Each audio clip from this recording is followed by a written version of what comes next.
How did Jesus come to us? Hello and welcome to the Heart's Haven. Every December we gather beneath glittering trees and lift our voices in joyful carols. We wrap gifts, we feast, we celebrate, yet beneath all the lights and melodies lies something far more profound. The birth of a child. Not just any child, but the child who would change the course of human history. Today we pause. We set aside the noise and the glitter to ask ourselves why this child came into the world and what his birth truly means for us even now, even here. This is not a story confined to the pages of ancient history. This is a story that reaches across the centuries and whispers your name. So come, let us walk together through this sacred mystery and discover how God Himself stepped into our darkness to bring us home. Fulfillment of a promise, the long-awaited light. For centuries, humanity wandered through shadow. Generation after generation lived beneath the weight of brokenness, longing for something they could not name. They carried within them an ache, a hunger for light that no earthly flame could satisfy. Yet through all those long years of waiting, through exile and oppression, through silence and suffering, one promise remained. The prophets had spoken it. The faithful had clung to it. The Messiah would come. One day the darkness would break. One day, God would send His chosen one to heal what had been shattered and restore what had been lost. And so they waited. They scanned the horizon. They listened for footsteps. They held their breath in the stillness, hoping that today might be the day. Then, in the fullness of time, in a moment ordained before the foundation of the world, it happened, not with fanfare or the clash of armies, not in the halls of power or the courts of kings, but in a humble village called Bethlehem, a place so small it barely appeared on any map.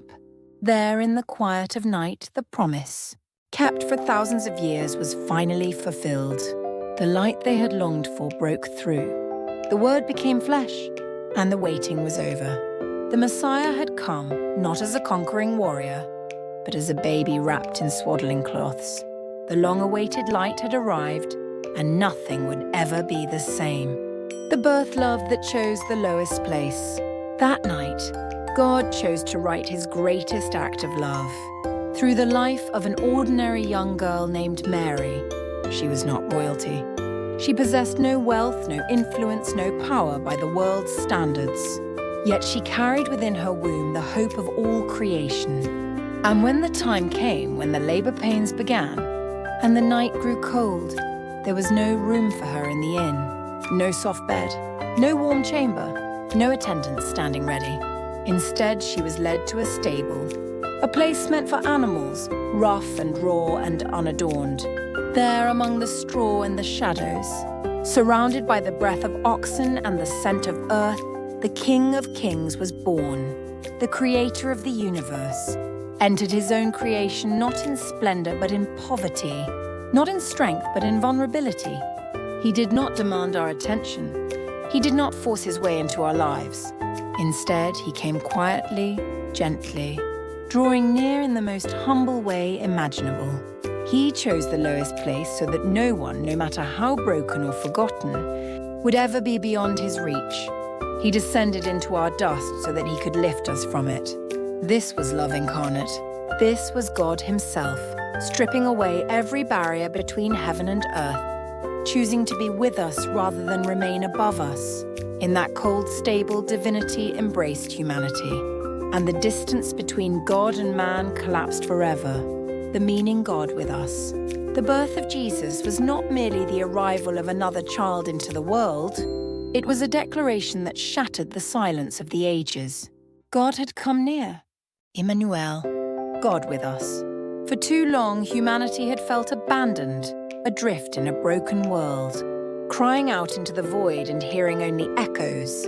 But in that stable in Bethlehem, heaven answered, not with thunder or earthquake, but with the cry of an infant.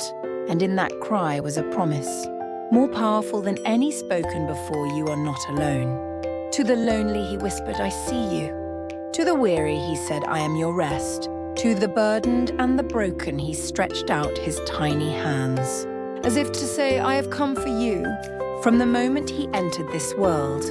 Wrapped in cloths and laid in a manger, everything began to shift. The old order trembled. The powers of darkness recoiled. For in his fragility was strength. In his humility was authority. In his weakness was the power to overthrow sin and death itself. Jesus did not come to observe our pain from a distance. He came to enter it, to bear it, to transform it. His birth was the beginning of a rescue mission that would culminate on a cross and an empty tomb. But it started here in the quiet of night, with God making himself small enough to hold, vulnerable enough to need, human enough to understand. He became one of us so that we could become one with him. And from that moment forward, no human heart would ever be too dark, too distant, or too damaged for his love to reach. The story of Jesus' birth did not end 2,000 years ago in a stable in Bethlehem. It echoes still. It breathes still. It lives and moves among us even now, even here. His love has not grown cold. His hope has not faded. And if your heart feels heavy tonight, if the weight of the world presses down upon you, if you feel forgotten or alone, I want you to hear this truth. He came for you. Not for the masses in some vague, abstract way. For you. Personally, intimately, with your name on his lips and your face in his mind. The birth of Jesus is the beginning of a love story, written specifically for your life. And this Christmas season, my prayer is that you would feel that love, not as a distant doctrine, but as a living presence.